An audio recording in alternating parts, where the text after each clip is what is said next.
आज चाहिँ म पोर्क मोमो बनाउँदैछु।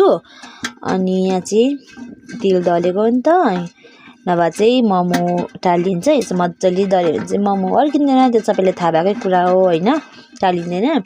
अनि यहाँ चाहिँ छ हाम्रो किमा, यो चाहिँ पोर्कको हो। यहाँ हेर्नु न, पोर्कको मासु। यो चाहिँ यस्तो बोसो तल देखिरहेको छ। पोर्ककोमा चाहिँ बोसो बेसी नै हुन्छ नि त। अनि त्यही हो साथीहरू, कतिजनाले भन्दै होला ओ झरेको बलिरहेको छ किमा, यहाँ देख्नुभयो। अनि यहाँ चाहिँ तेलहरू खारेको छ। अब चाहिँ म बनाउँछु, किनभने ठिक टाइममा बनाएन भने चाहिँ भरे लाइट गयो भने चाहिँ बिजोग भइन्छ है। त्यही भएर हेर्दै गर्नुहोस्, पिठो चाहिँ अलिक गिलो गिलो नै भएछ। फोन ओके, पिठोको डल्ला बनाउँदै पाउने हो नि त। अनि अलिकति पिठो चाहिँ यस्तो गिलो पनि होइन, अलिकति पास पुगेर खालको गिलो गिलो भएछ। अब चाहिँ मोमो बनाउँदैछु म, किनभने यहाँ राखेर सबै बेलेकोहरू देखाउँ भनेर सोचेको थिएँ। सोच्नु चाहिँ मैले होइन साथीहरू, तर के भएछ भने चाहिँ फोन राख्ने ठाउँै मिलेन। यहाँ पनि बल्ल बल्ल मिलेको ठाउँ हो यहाँ चाहिँ। अनि त्यहीमा पनि राखेर गर्छु भनेर चाहिँ अलि हुन्छ नि त भिजिँदैन छ पिठोको यो त जाम पो भएछ हौ, बोसो बेसी भएर। यस्तै हुन्छ पोर्कको उयो चाहिँ मोमो चाहिँ बोसो बेसी हुन्छ कि, हौ त्यही भएर अन्त एकदमै जाम भइहाल्छ। यहाँ चाहिँ छ मोमो।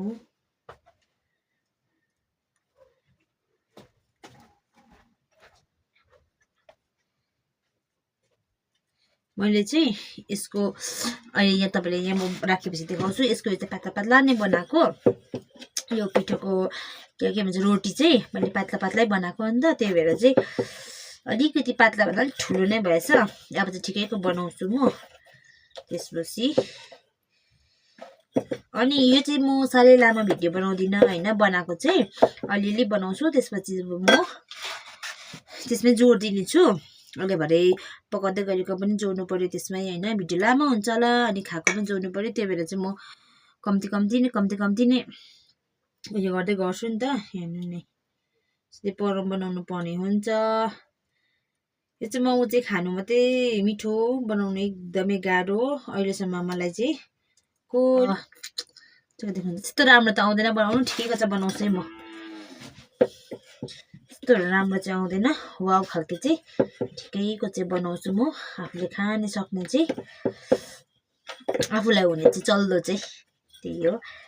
अनि मलाई चाहिँ यो मोमो मतलब के याद आयो भने चाहिँ, अनि आज हो कि जोड्दै जान्छु, सो यादै गर्नुहोस् होला।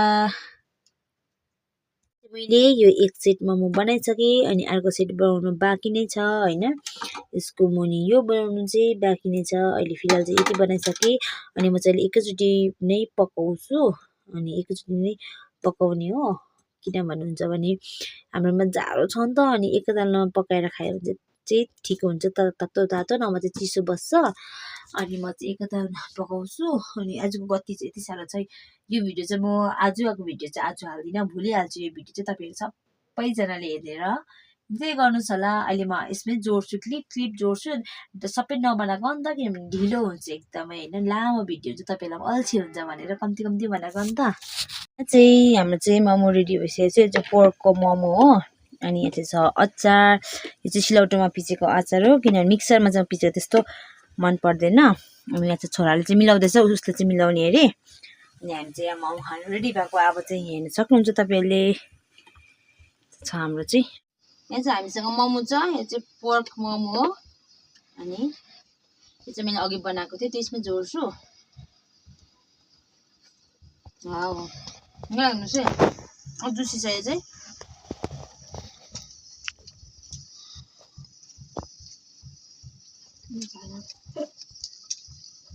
सबै झऱ्यो होला नि।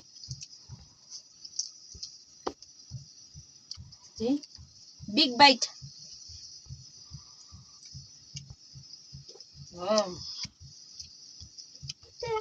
बिग बाइट भन्छ, बिग बाइट कस्तो भयो नि। हाम्रो चाहिँ एक मखु यहाँ देखाइदिनु न यहाँ पाक्दैछ मासिनमा खानु ल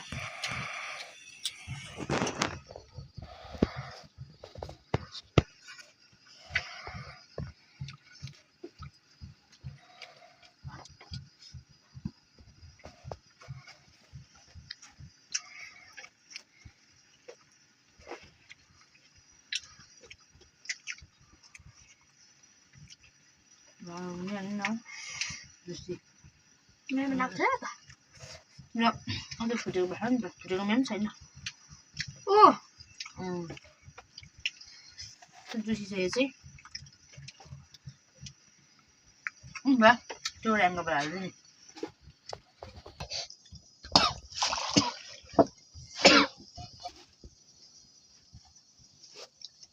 वाउ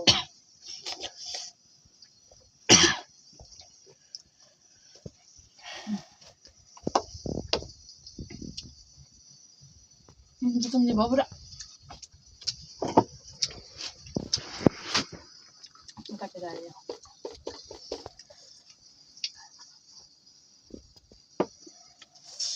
पानी छ खै फुटेछ है आज के भएर